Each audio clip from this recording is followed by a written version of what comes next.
तो कैसे हैं आप सभी लोग। मेरा नाम है अजय और मैं स्वागत करता हूं आप सभी लोगों का इस ब्राइट पब्लिकेशन के यूट्यूब चैनल पे। आप सभी जानते हैं कि बिहार दरोगा की आगामी वैकेंसी जल्द ही आपको दिखाई देगी, तुरंत से आपको सुनने को मिलेगा।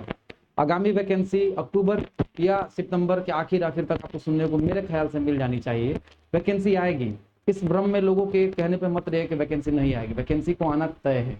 ठीक है, चलिए तो आप सभी लोगों का स्वागत है। आप सभी जानते हैं कि आज आपका 11वां टॉपिक आपको दिया जा रहा है। ये आपका होमवर्क सीरीज चल रहा है बिहार दरोगा के लिए, जिसमें हम लूसेंट, क्राउन और घटना चक्र आपको जिससे पढ़ना है बस पढ़ करके आना है। डेली शाम को आपको डिस्कशन देखने को मिलता है। 9 से 9:15 बजे के बीच में मैं लाइव आता हूँ। आप उस समय डिस्कशन होता है बहुत जबरदस्त। आप पढ़िए, उसके बाद डिस्कशन देखिए, अगले दिन दोबारा उसको रिवीजन करिए, आपके दिमाग में घुस नहीं गया फिर आप करिएगा। ठीक है, सवाल यहाँ से बिल्कुल डेफिनेटली आपको लड़ेंगे एग्जाम में, आप देखिएगा। चलिए आइए, आप जानते हैं कि अभी फिलहाल के लिए हम भारतीय भूगोल, प्राचीन भारत आपका खत्म हो गया है, अब मध्यकालीन भारत में हम प्रवेश कर चुके हैं। भारतीय संविधान आप देखते हैं कि भारतीय संविधान भी हम साथ में लेकर के चल रहे हैं। उसके बाद आप देखेंगे प्राचीन भारत का इतिहास, इसमें आपको कल गुलाम वंश पढ़ के आना है। देखिए यहाँ पे सिलेबस बहुत कम दिया जाता है क्योंकि बहुत सारे नए बच्चे हैं जो इस पर स्टार्ट ले रहे हैं, शुरू कर रहे हैं।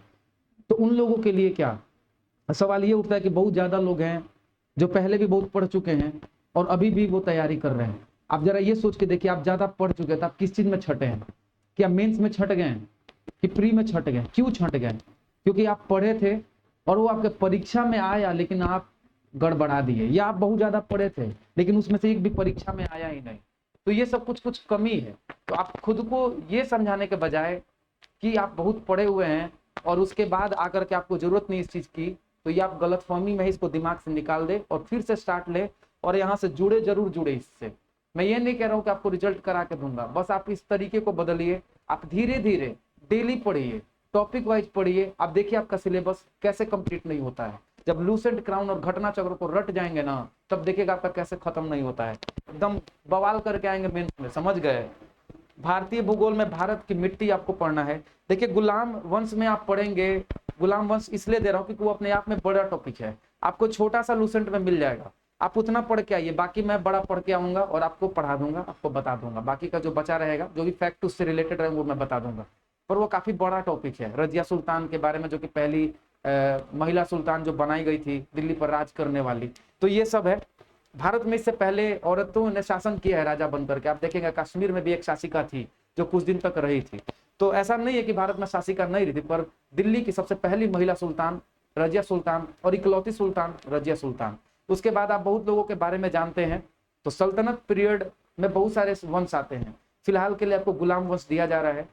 कुतुबुद्दीन ऐबक, जो कि एक तरह से उसका सेनापति हुआ करता था, मोहम्मद गोरी का, जो कि तराइन का युद्ध में 1191 और 92 में लड़ने के बाद भारत में अपनी स्थिति को मजबूत करने का काम, और मुस्लिम धर्म, मुस्लिम वंश का भारत में इतने जोरदार तरीके से उसने स्थापना करी कि वो जब तक अंग्रेज यहाँ से चले नहीं गए तब तक मुस्लिम ही दिल्ली की सल्तनत यानी कि दिल्ली के सिंहासन पर बैठने का काम किया है। तो ये सब आप देखेंगे, इसी में पढ़ना है आपको, सबके बारे में पढ़ना है। जो भी चीज होगा आपको सबके बारे में पढ़ना है, खास करके इल्तुतमिश, बलबन, इन लोगों के बारे में जरूर पढ़ना है। कौन सा ऐसा सुल्तान था जो टोपी बुन करके अपने जीवन चलाता था, नसीरुद्दीन महमूद, ये सब आप पढ़ेंगे। कुछ कुछ विद्वान का जिक्र मिलेगा, किसी किसी विद्वान ने किसी के बारे में लिखा है, किसी के दरबार में रहता था, वो सब भी आपको जानना है, ध्यान देना।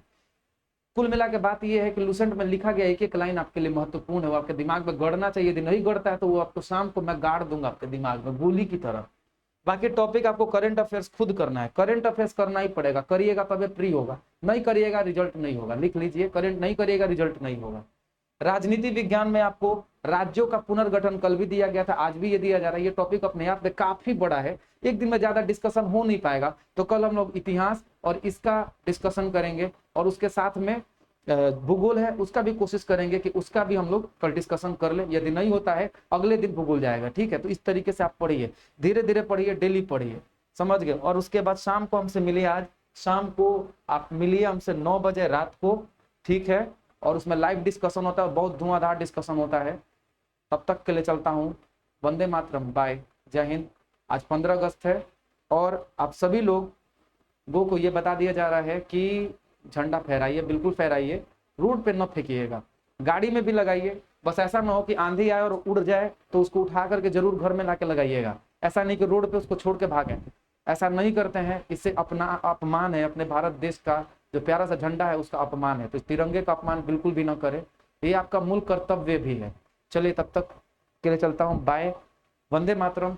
मिलते हैं क्लास में आज का। जय हिंद।